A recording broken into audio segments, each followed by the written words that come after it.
গল্পের নাম ছাদঘরের আলো। রাত তখন প্রায় 2টা। পুরো বাড়ি নিস্তব্ধ।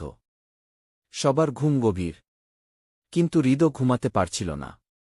হঠাৎই তার চোখে পড়ল ছাদঘরে একটা আলো জ্বলছে। ছাদঘরটা অনেকদিন ধরেই তালাবন্ধ ছিল। কেউ ওখানে যায় না। হৃদয় একটু সাহস করে উঠে পড়ল। গলা শুকিয়ে গেছে, তবু টর্চ নিয়ে ছাদের দিকে এগিয়ে গেল। সিঁড়ির প্রতিটি ধাপে কেমন যেন একটা ঠান্ডা হাওয়া বইছে।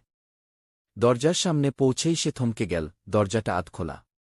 সে ভেতরে ঢুকতেই দেখল একটা পুরনো চেয়ারে বসে আছে এক বৃদ্ধা। মুখ ঢাকা, শরীর ঢাকা সাদা কাপড়ে। চুপচাপ বসে আছে, নড়ছে না একটুও। হৃদয় ভয়ে গলা শুকিয়ে গেল। সে বলল, কে কে আপনি? বৃদ্ধা ধীরে ধীরে মুখ তুললেন। অদ্ভুত ঠান্ডা চোখ আর ফিকে হাসি। তিনি শুধু বললেন, তোর দাদার কথা মনে আছে? আমি ফিরে এসেছি গু। হৃদয় চিৎকার করে নিচে দৌড়ে চলে এল। পরদিন সকালে ছাদঘরে গিয়ে কেউকেই পাওয়া গেল না।